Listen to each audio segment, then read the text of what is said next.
the Bible. In the beginning. But Abraham. Moses looked back at those who followed him. For unto you is born a Savior. The centurion answered and said, Lord, I am not worthy that thou shouldest come under my roof, but speak the word only, and my servant shall be healed. Hello, friends. Welcome to Bible Broadcasts, vintage stories and hymns from the golden age of radio. I'm John Henderson. Join me for a trip back in time, whether you're a faithful Christian or an interested historian. Today's Bible story is about the healing of the Centurion's servant. It comes from an old-time radio broadcast on May 18th, 1947. The dramatization is based on an account from the book of Matthew, chapter 8, and a teaching on false prophets from Matthew 7. There is a lot of imagined backstory added into the radio drama. There's nothing in the biblical account that says the soldier did good deeds or that he deserved to be healed, but the words of Jesus in the episode are accurate.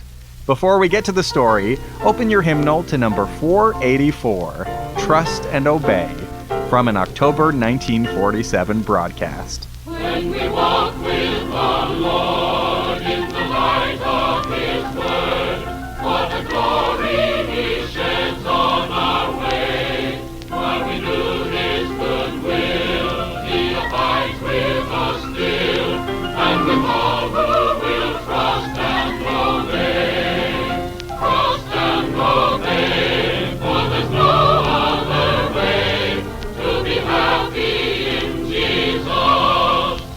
To trust and obey. Not a shadow can rise, not a cloud in the skies, but His smile quickly drives it away. Not a doubt nor a fear, not a sigh nor a tear, can abide while we trust and obey. Trust and obey, for there's no other way to be happy in Jesus, but to trust and obey. Not a burden we bear, not a sorrow we share, but our toil He doth richly repay. Not a grief nor a loss, not a frown nor a cross, but is blessed if we trust and obey. Trust and obey, for there's no other way to be happy in Jesus, but to trust and obey.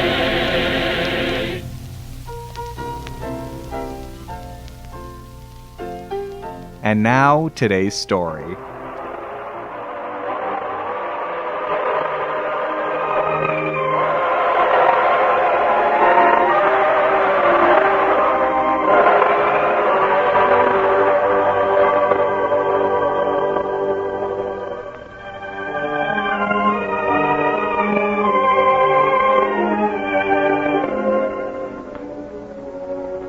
Our scene is the town of Capernaum on the shore of the Sea of Galilee.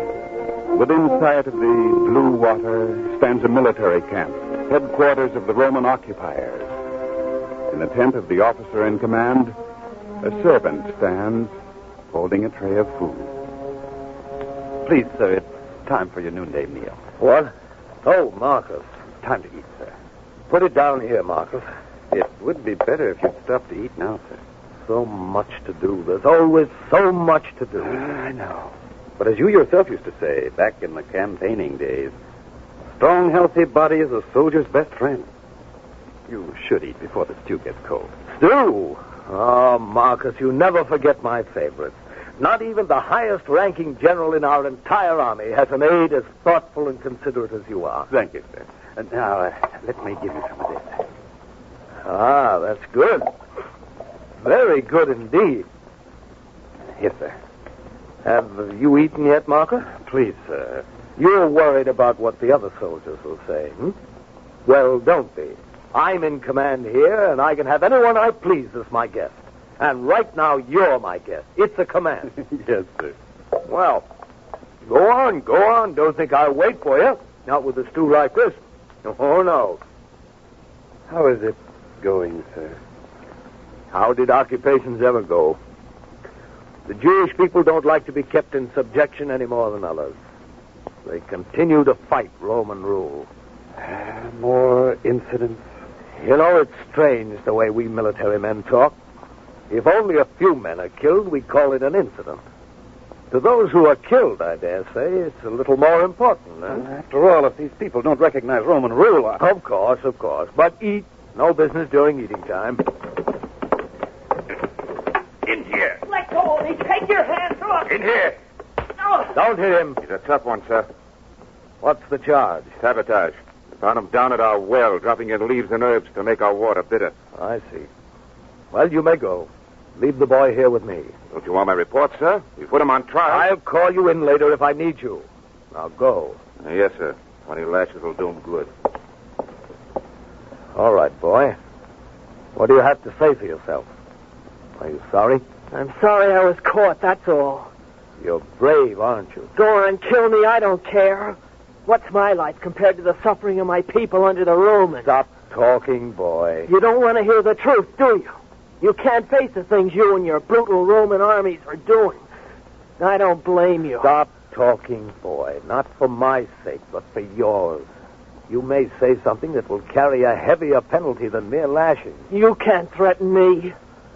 When you're young and life seems endless, you can be easy with it. But when you grow older, as Marcus and I are old, then life begins to mean more. Have some sense, boy. Control your tongue. Don't make me do anything I don't want to. Don't do me any favors. I'm guilty of what the soldier said.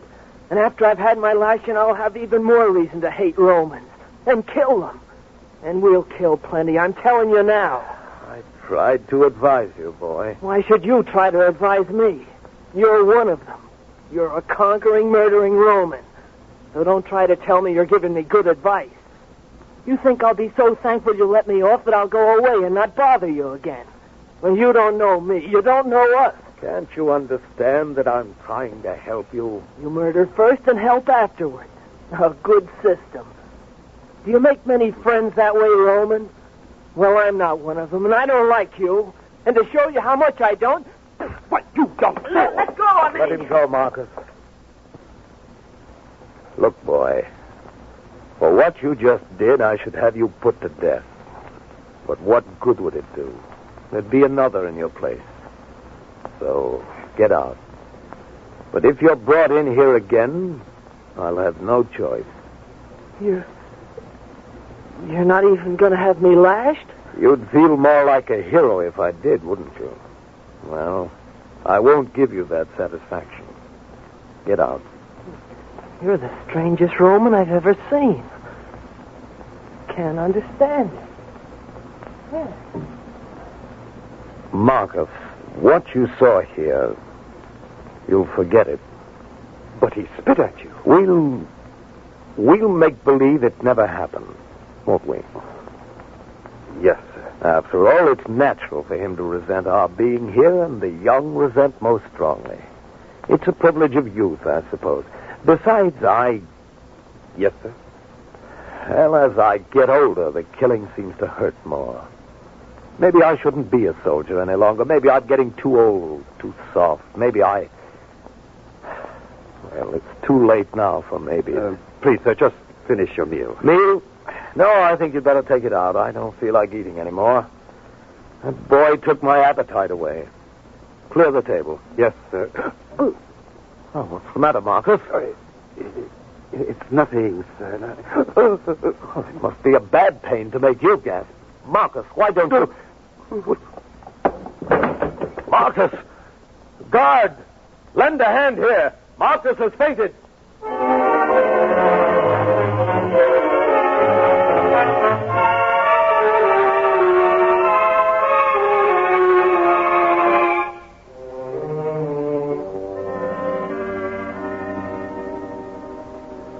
And how is he now, guard? I've been bathing his head with cool water, sir. He seems better, but he hasn't spoken. Not a word. All right, you can leave us now. You don't want me to continue bathing his head? No, I'll do it. You, sir? Get out. Yes, sir. What's the army coming to? Marcus, can you hear me? It's your old friend, Barnabas. Can you hear me? Sir, is this a time to call me sir? We're alone, Marcus, just two friends. And I don't mind telling you one friend is very much worried about the other. I'll be all right. When I saw that look of pain on your face, I knew it was something serious.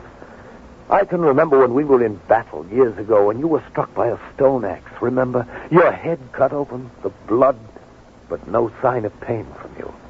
And there have been other times. So this is not to be laughed off lightly. You stay in bed. You rest. And who'll take care of you? I'll worry about that. You have only to rest and get well, Marcus.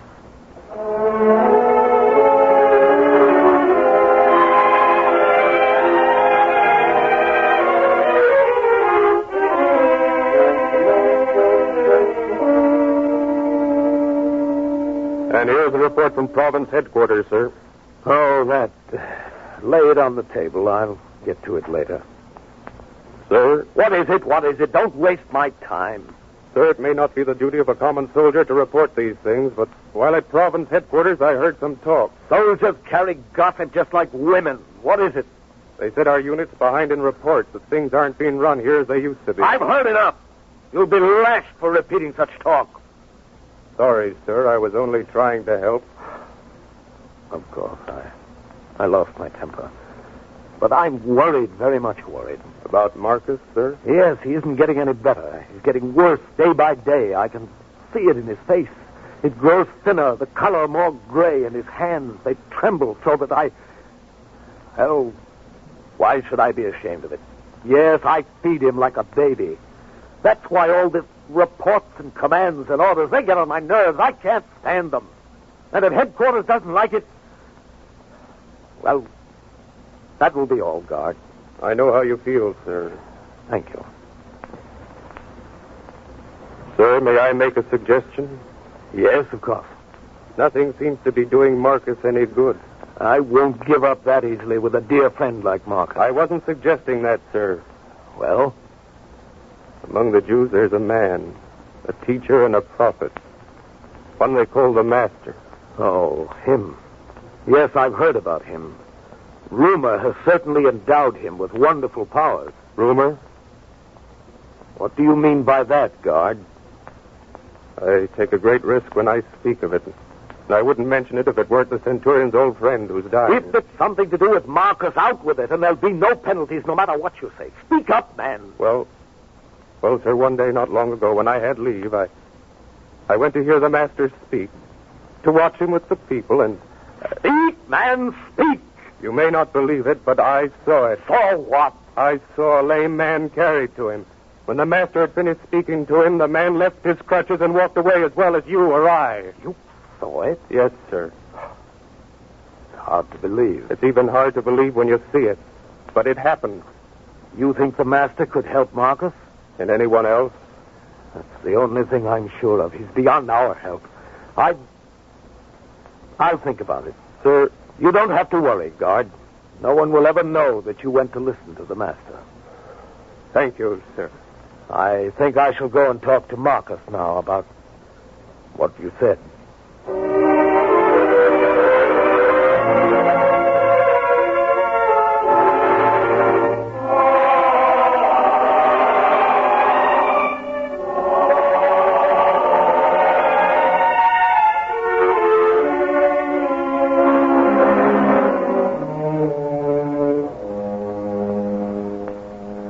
Well, Marcus, you're looking better today. Much better. Thank you, Barnes.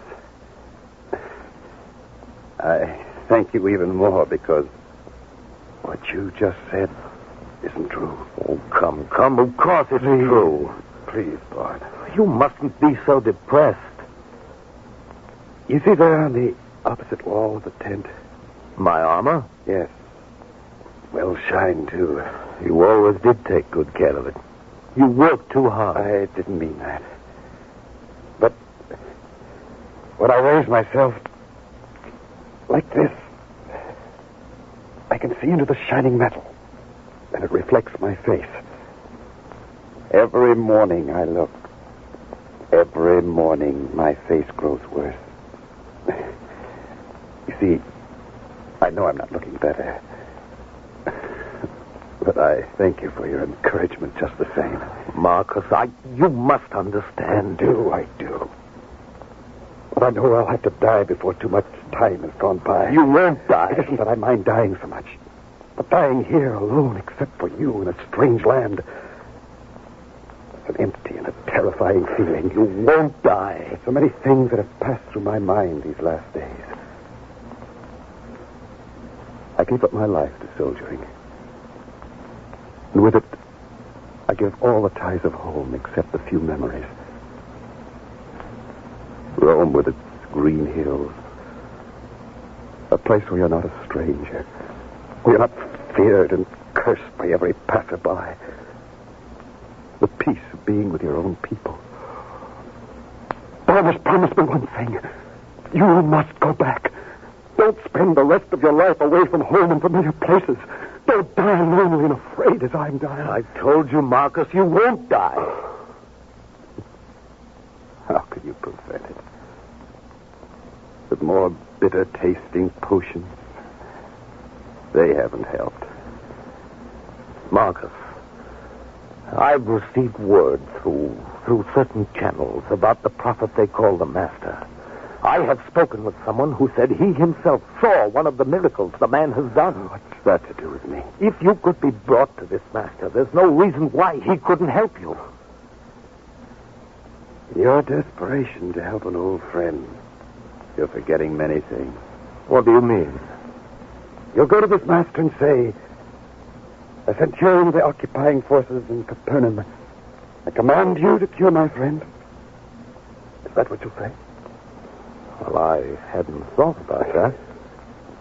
Well, face my friend. You'll see how impossible it is. Well, I wouldn't command him. I'd ask him. Ask him? Would that help? I understand. Don't you see it's all part of being a stranger and an enemy here? We've subjugated these people, taxed them, beaten them, killed them. And now you'd go to one of them and ask a favor?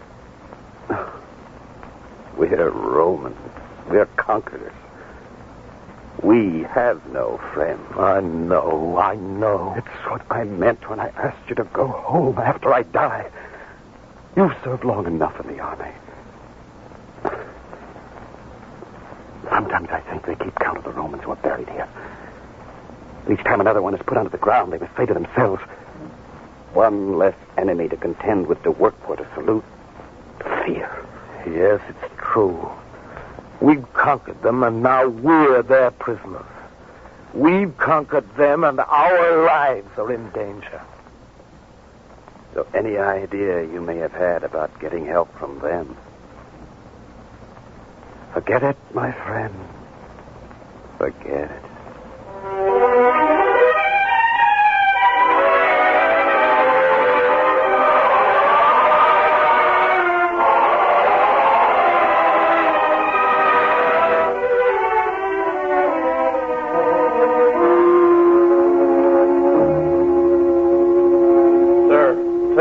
Sorry to interrupt, but it's about Marcus. He's worse? Much worse, sir. I think he hasn't much longer to live. I thought you'd like to be there. I'll go at once. This way, sir. Marcus. They shouldn't have troubled you, Barnes. You can do nothing now. Don't say that. Guard, more fresh cold water, and bring another cover. We must make him comfortable. Do no good, Barnes. Don't keep saying that. It must do some good. Something must do some good. Sir, remember what I suggested? Yes, we talked about it. It wouldn't work. But still, what is there to lose now? Guard, have my chariot harnessed. Yes, sir. I'll go to see the elders of this town. I'll ask them to help. Maybe if they'll intercede. Please, Barnes, don't humble yourself for my sake. It won't work. And then you'll have lost your prestige for nothing. Prestige? We can't stand on vanity any longer.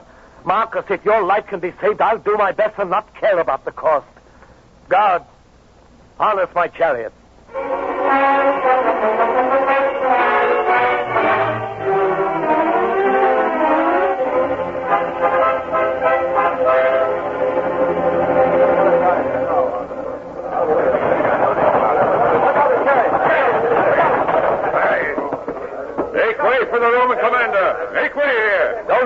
organize them, guys. Yes, sir. I'll only clear a path for you. This way. In here, sir. Representative of Rome for Capernaum to see the elder, Aaron. I am ready to receive him. Thank you, guard. You may leave us alone. We are alone now. What is the nature of your order this time that it must be delivered in secret? It's no order. No more requests for taxes or forced labor? Aaron, there is one man among your people whom I must see. You want to arrange a truce with the band of rebels who fight you from the hills? In that, I cannot help you. No, the one called the Master. He travels up and down the land, teaching and performing miracles. He teaches only peace and kindness. Must Rome destroy everything? I don't want to harm him, not in any way. Then what is your business with him? Why can't you find him without my help? I could find him. I know, for instance, that even now he's in Capernaum, but that's not enough. You see, I wish to ask him to do something for me. What can he do for you? Shall he teach you? If he does, you will be forced to throw away your spears and swords and not oppress any other people. What could he do for you that you'd want done? My aide, Marcus. He's very ill, Aaron. He's dying. I think that the only hope for him can come from the Master. They say he works miracles. He cures the sick, yes. Aaron, I don't know how to say it. I don't come asking favors often. I command, I order, I never ask. So if I'm halting and stumbling in my words, it's because I'm not used to asking. Of course. Speak. The fact that I'm here begging for your help must show you how much this means to me. I'm asking you to go to the Master, to intercede, to ask him if he will help my friend, if he will cure him. I understand. You know the Master? I know him well. He's my friend. You could ask him if you wanted to. I know you could. Please. Barnett. Yes, Aaron? From the way you speak, it is clear that you don't feel entitled to my help. Can I lose sight of the fact that I'm a Roman? Don't I know how your people feel about us? And isn't the Master one of your people? That's true. But if you, one of his own people, were to ask... Do you think it would make any difference? You mean he wouldn't help? I mean only that it wouldn't make any difference. Barnett, this morning John, one of the Master's followers, stopped at my home, and we talked about the Master, and of a thing he said only yesterday to his disciples. It is a thing worth hearing and remembering. The Master said,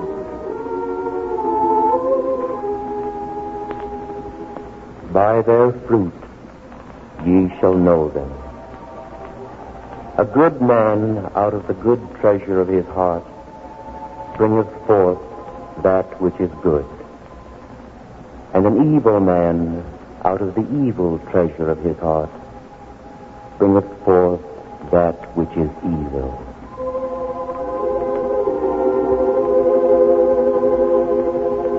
And what has this to do with my friend Marcus? You've come asking a favor, Barnett.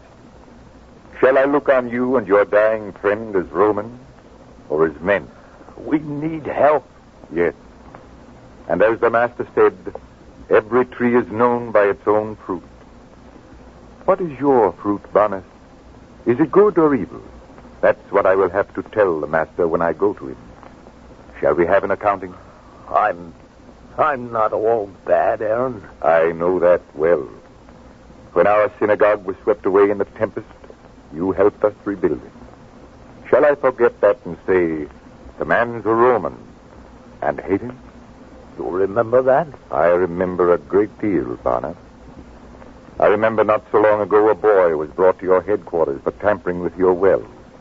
He wasn't lashed. He wasn't condemned as he might have been for an incident I don't even want to mention. You know about that? Yes. Yes, I know. And don't think you lost any stature by being lenient with the boy. Yes. We know a great deal more than you give us credit for. And we remember it. All. I'm beginning to see. Well, put these acts together. One by one, they begin to mount up. They are the fruit of your heart, Barnett. And by the Master's own test, you have a good heart. Then you'll help me? I'll go to the Master. I'll plead with him to help you. You have my word.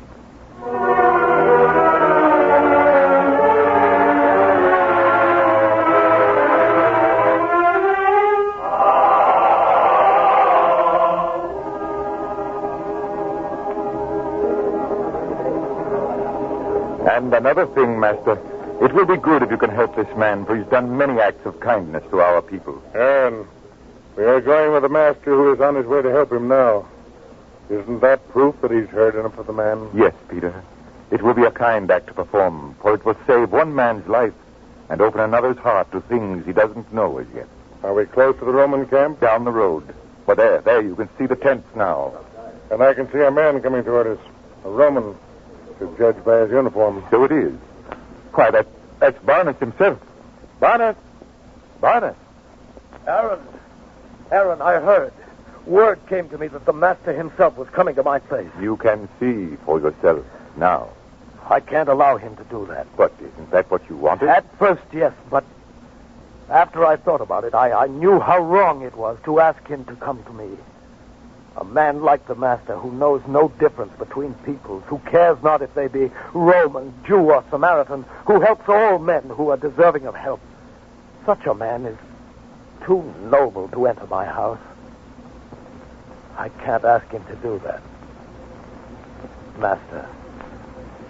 Master, don't trouble yourself to come to my house. After all, I'm not worthy to have so good and holy a man enter under my roof. Barnett, the Master is still listening. Master, I'm a man of authority. I have been all my life. I give commands and others carry them out. I tell them when to come and go, what to do and what not to do. A man of such authority doesn't deserve your presence in his house.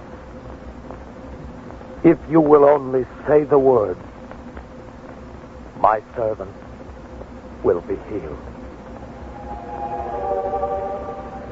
I say unto you, I have not found so great faith.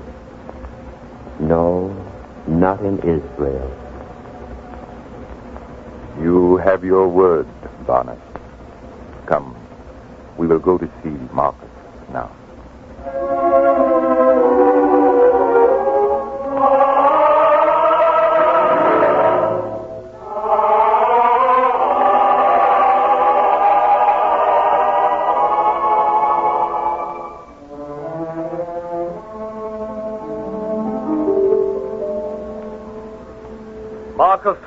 Marcus! Look, Aaron. His bed is empty. What could it mean?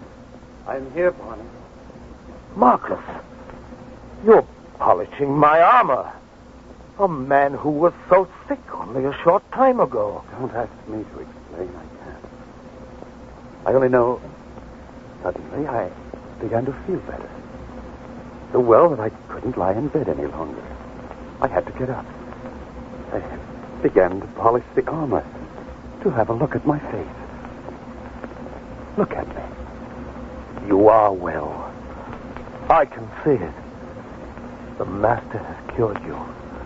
Oh, Marcus, how good it is to see you feeling so much better. Thank you, Barnett. Do you have your answer now, Barnett? Yes, I do. And he said he had not seen such faith even in Israel. Can we say because a man is a Roman, he cannot believe, he cannot do good? A man's origin or the name people place on him doesn't determine whether he's good or bad.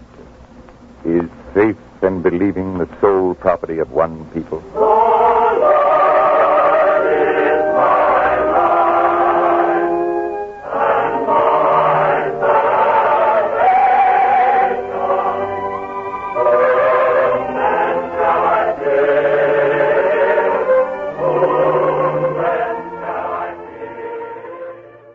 Thank you for listening to Bible Broadcasts. Enjoy this week's closing hymns.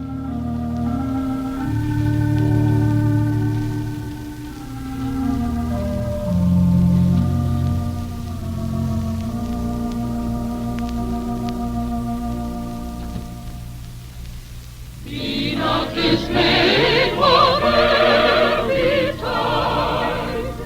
God will take care of you. Beneath His wings of love abide. God will take care of you. God will take care of you through every day, for all the way. He will take care of you. God will take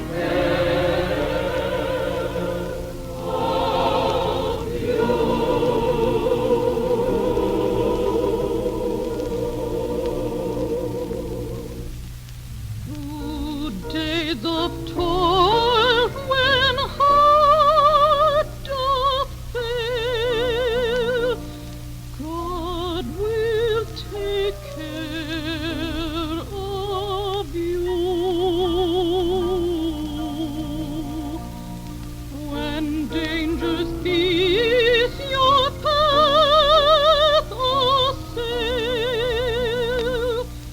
God will take care of you.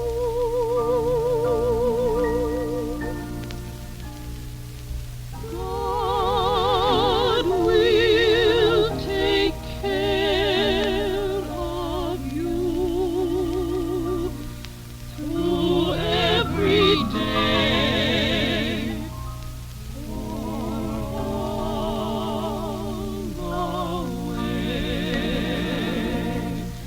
He will take care of you. God will take care of you.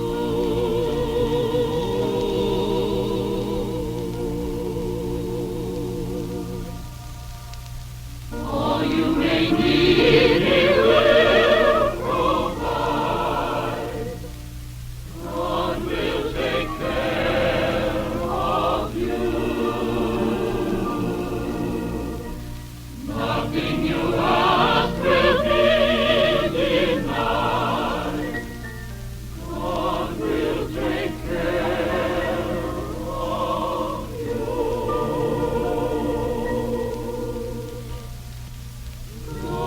God will take care of you through every day, all the way. He will take care of you. God will take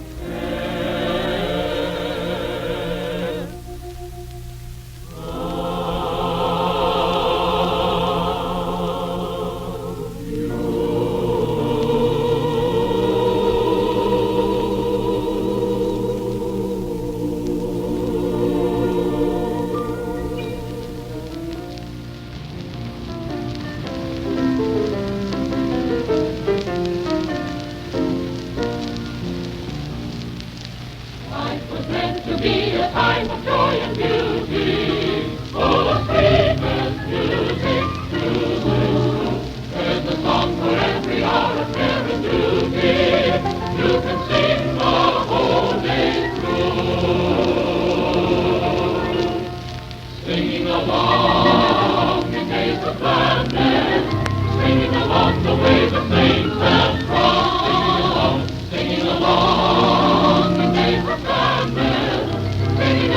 the way with Christ, my God. For we know that God is with us is the reason we can sing while others weep. We can lift the voice of praise in every season, and be sure that we will sing. Singing along in days of gladness, singing along the way the saints have trod. Singing along in days of gladness, singing along the way with Christ my God. Next week on Bible Broadcasts. Who is entitled to the place of honor? When thou art bidden of any man to a wedding, sit not down in the highest place. Whosoever exalteth himself shall be abased, and he that humbleth himself shall be exalted. If you'd like to support this podcast, tap the share button to post it on social media or text it to a friend, or take a moment to give a 5-star rating and review on Apple Podcasts. Thanks.